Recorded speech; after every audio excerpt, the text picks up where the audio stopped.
Hello friends, welcome to let's study now. आज हम लोग क्लास 10 बैंकिंग सेलिना का पढ़ने वाले हैं। बैंकिंग में हम लोग सबसे पहले जानेंगे कि बैंकिंग होता क्या है। Banking the business of receiving, safeguarding and lending of money is called banking. इसका मतलब हम लोग बैंक को ज़्यादातर यूज़ उसमें मनी सेफ गार्ड मतलब उसमें मनी देते हैं ताकि वो मनी सेफ रहे उसमें, और कोई उसमें बिजनेस भी करते हैं बैंक के द्वारा। स्पेशली इस चैप्टर में आज हम लोग पढ़ने वाले हैं टाइप्स ऑफ अकाउंट्स। बैंकिंग के अंदर बहुत सारे टाइप्स आते हैं, बहुत सारे स्कीम आते हैं। उसमें से एक है रेकरिंग डिपॉजिट अकाउंट्स।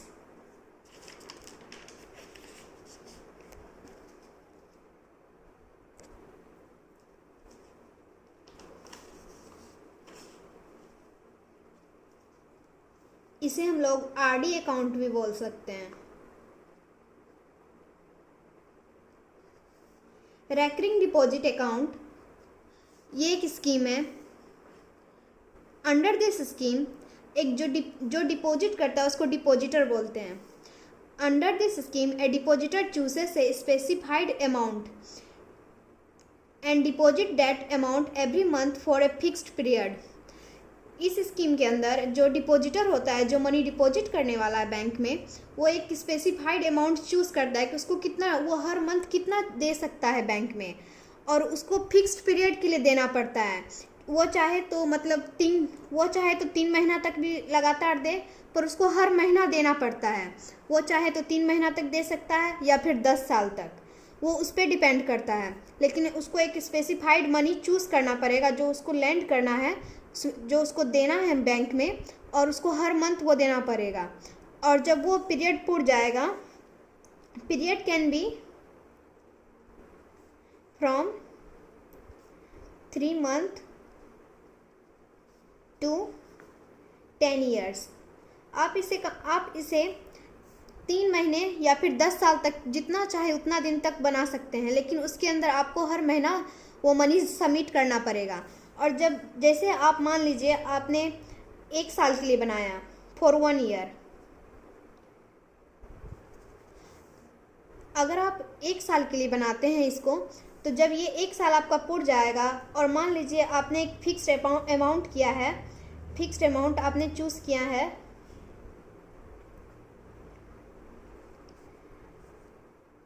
2000। इसका मतलब आप हर महीने बैंक में 2000 रुपया जमा करेंगे। और अगर आपने टाइम पीरियड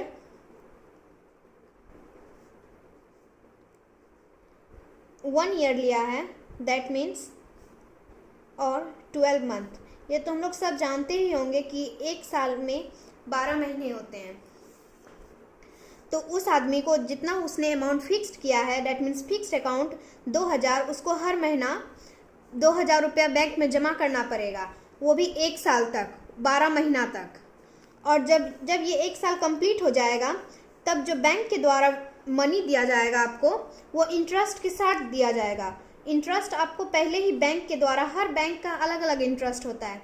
कई बैंक, सारा बैंक का अलग अलग इंटरेस्ट होता है। आपको जैसा, अगर कोई बैंक में ज़्यादा इंटरेस्ट होता क्या है, मतलब आप जितना मनी दीजिएगा उसका वो एक अमाउंट देगा, उतना अमाउंट ऐड करके वो आपको देगा जितना मनी होगा।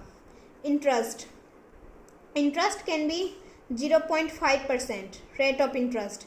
आपको बैंक के द्वारा 0.5% या फिर 0.1% जितना भी हो सके उतना दे सकता है बैंक। ये आप पे डिपेंड करता है कि आप कौन सा बैंक चूज़ करते हैं। और एक होता है मैच्योरिटी वैल्यू, जो कि 1 साल, अगर आप हर महीना 2000 रुपया जमा करते हैं 1 साल तक और इतना इंटरेस्ट के साथ, तो आपको बाद में बैंक के द्वारा मैच्योरिटी वैल्यू मिलता है।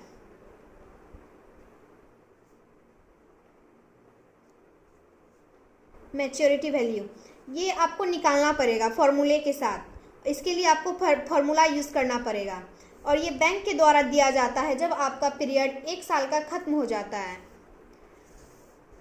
चलिए आगे की जानकारी लेते हैं। Money which we deposit to the bank, the sum of money which we deposit to the bank is called principal,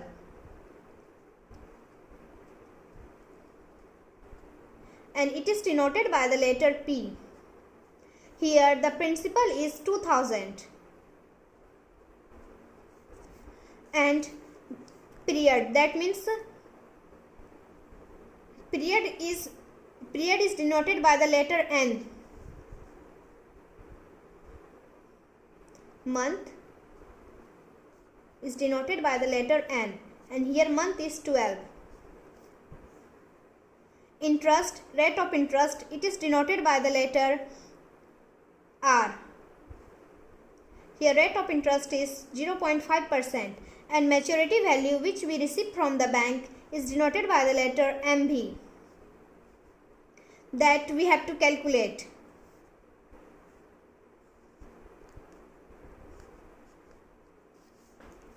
और अगर आपको ये वीडियो पसंद आया, अगर आपको समझ में आया, तो आप आगे की वीडियो देखिए जिसमें हम लोग इसके फॉर्मूले के बारे में जानेंगे और कुछ क्वेश्चन सॉल्व करेंगे।